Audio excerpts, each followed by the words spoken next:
ایک ایسی محبت جس کا اظہار کبھی نہ ہو سکا، ایک ایسی امید جو دل میں تو پروان چڑھتی رہی مگر حقیقت کا روپ نہ دھار سکی۔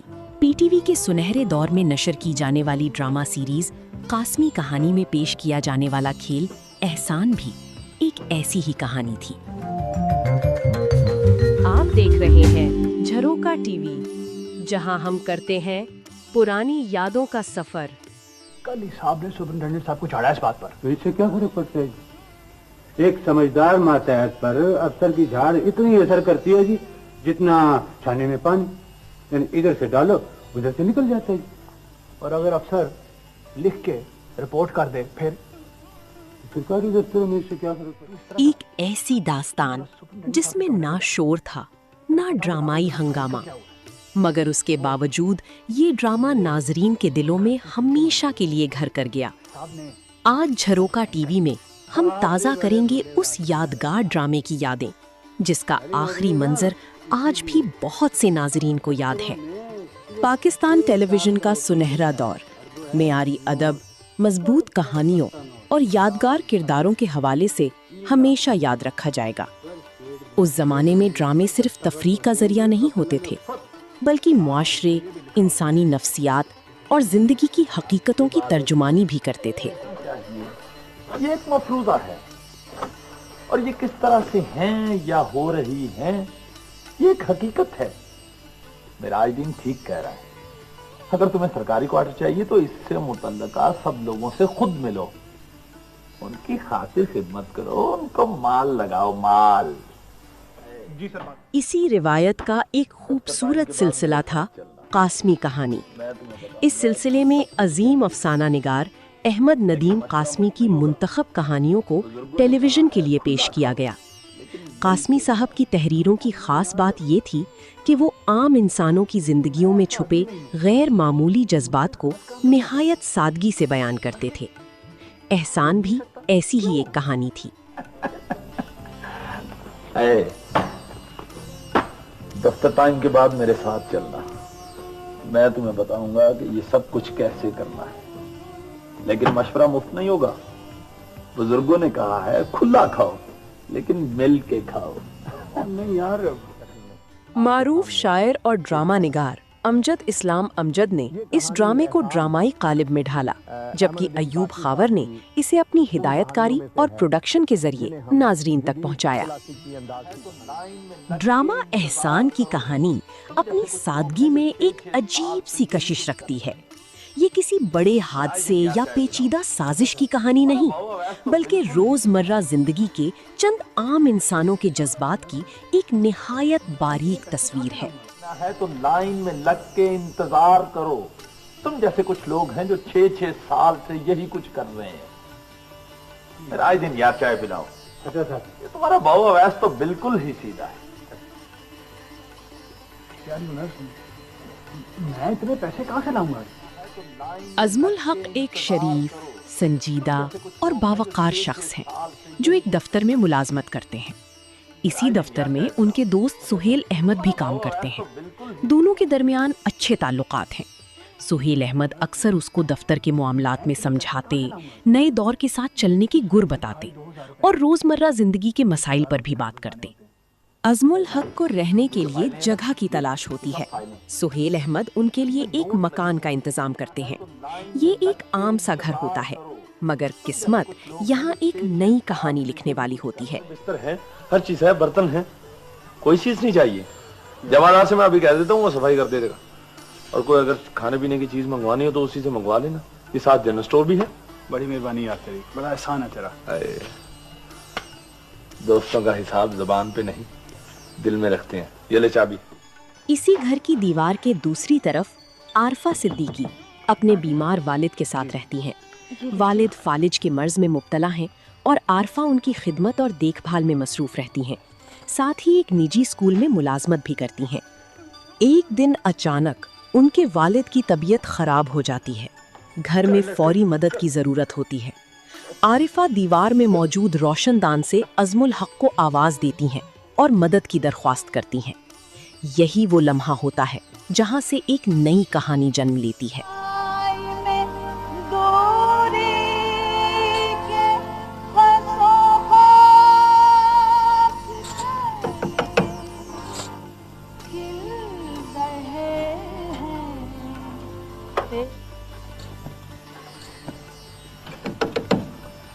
सुनिए, आप सुन रहे हैं? जी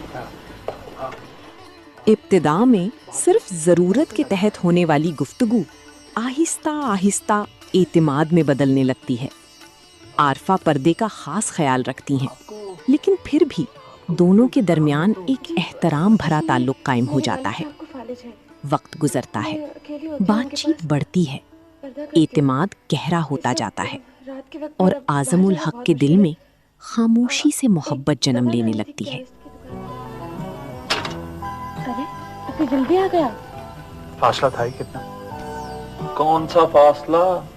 अरे भाई कहाँ हो?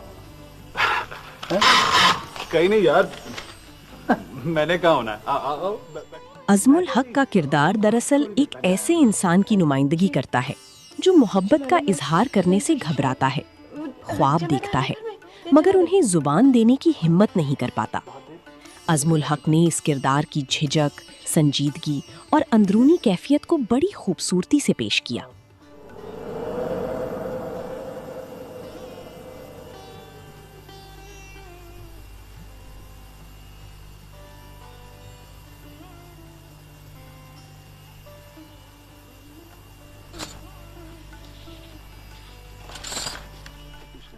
दूसरी तरफ आरिफा सिद्दीकी एक बावकार, बाअमल और जिम्मेदार खातून के रूप में सामने आती हैं। अपने बीमार वालिद की खिदमत, मुलाजमत की जिम्मेदारियों और ज़िंदगी की मुश्किलात के बावजूद उनके किरदार में वक़ार और संजीदगी बरकरार रहती है। आरिफा सिद्दीकी की सादा मगर मुअस्सर अदाकारी इस किरदार को हकीकत के बहुत करीब ले आती है। वो कल देख गए थे दिन में, यही मेन रोड पे है। डॉक्टर अब्दुल कुद्दूस, ज्यादा दूर नहीं है। जी 2 दिन तो क्या फर्क पड़ता है, मैं बुला लाता हूँ। सुहेल अहमद इस कहानी में एक दिलचस्प किरदार अदा करते हैं। वो अजमुल हक के दोस्त भी हैं और उनके दिल की कैफियत को भी समझते हैं। इसीलिए वो बार बार उन्हें मशवरा देते हैं कि आरफा से शादी की बात कर लेनी चाहिए, लेकिन अजमुल हक हर बार झिझक जाते हैं। के साथ दोस्ती कैसी जा रही है? क्या प्रोग्रेस है? डॉक्टर साहब कहते हैं कि 6 महीने तो लगेंगे कम से कम, लेकिन अब ये है कि दायां बाजू और टांग कुछ बेहतर है। और बंदा ए खुदा, मैं वालिद साहब की नहीं उसकी बात कर रहा हूँ। अरे यार, वो बड़ी शरीफ और मोहब्बत। एहसान की असल ताकत उसकी सादा मगर मुअस्सर तहरीर थी। अहमद नदीम कासमी ने इंसानी जज्बात के एक निहायत नाजुक पहलू को अपनी कहानी का मौजू बनाया। अमजद इस्लाम अमजद ने इसे मकालमों और मनाजिर के जरिए मजीद मुअस्सर बना दिया, जबकि अयूब खावर ने इसे ऐसी सादगी के साथ पेश किया कि नाजरीन खुद को उन किरदारों के करीब महसूस करने लगे। यही वो खुसूसियत थी जो पीटीवी के क्लासिक ड्रामों को मुनफरिद बनाती थी।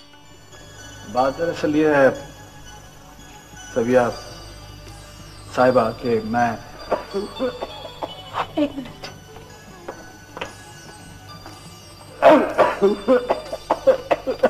अब्बा जी, अब्बा जी।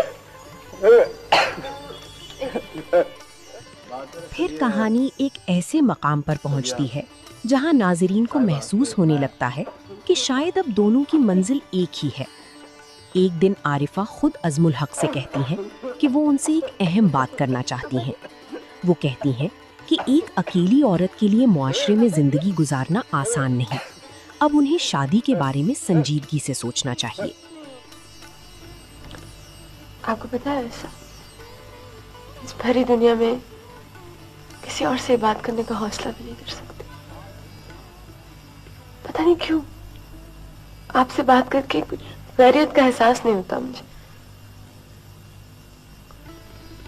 कुछ यकीन सा है कि आप मेरा भरम रखेंगे, मुझे शर्मिंदा नहीं करेंगे। आरफा अपनी बात मुकम्मल करते हुए कहती हैं कि वो ऐसे शख्स से शादी करना चाहती हैं जो उनसे 10-12 साल बड़ा हो, और वो चाहती हैं कि अजमुल हक इस सिलसिले में उनकी मदद करें। आपसे बात करके फिर वो एक जुमला कहती हैं जो पूरे ड्रामे का उन्वान और मफहूम एक लम्हे में बदल देता है। यकीन सा है वो कि कहती हैं, ये मेरे ऊपर आपका एहसान होगा। शर्मिंदा से 10-15 साल जरूर बड़ा होना चाहिए।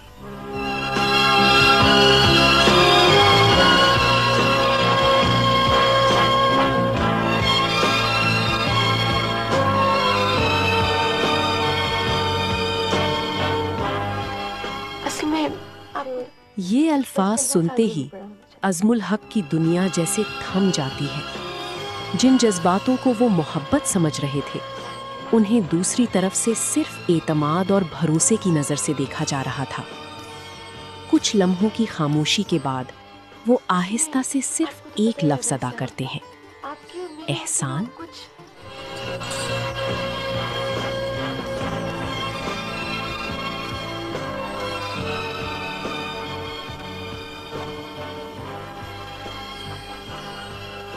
एहसान। और यही सवालिया लफ्ज़ नाज़रीन के दिल में हमेशा के लिए गूंजता रह जाता है। यही ड्रामे का इख्तिताम है, एक खामोश इख्तिताम, एक तल्ख इख्तिताम, और शायद इसीलिए एक नाकाबिले फरामोश इख्तिताम। दोस्तों, क्या आपके ख्याल में अज़मुल हक को अपने जज्बात पहले बयान कर देने चाहिए थे, या फिर आरफा ने उन्हें सिर्फ एक अच्छे दोस्त और काबिले एतमाद इंसान के तौर पर देखा? अपनी राय कमेंट्स में ज़रूर लिखिए। अगर आप भी पीटीवी के सुनहरे दौर की ऐसी ही लाजवाल यादों को दोबारा जिंदा करना चाहते हैं, तो झरोका टीवी को सब्सक्राइब करना मत भूलिए। बेल आइकन ज़रूर दबाइए ताकि हमारी नई वीडियोस सबसे पहले आप तक पहुंच सकें। अगली ऐसी ही सुनहरी याद के साथ फिर मुलाकात होगी। तब तक इजाज़त दें। अल्लाह हाफिज। शर्मिंदा नहीं करें। आप कैसी बात कर रही हैं? मैं और आपको शर्मिंदा करूंगा?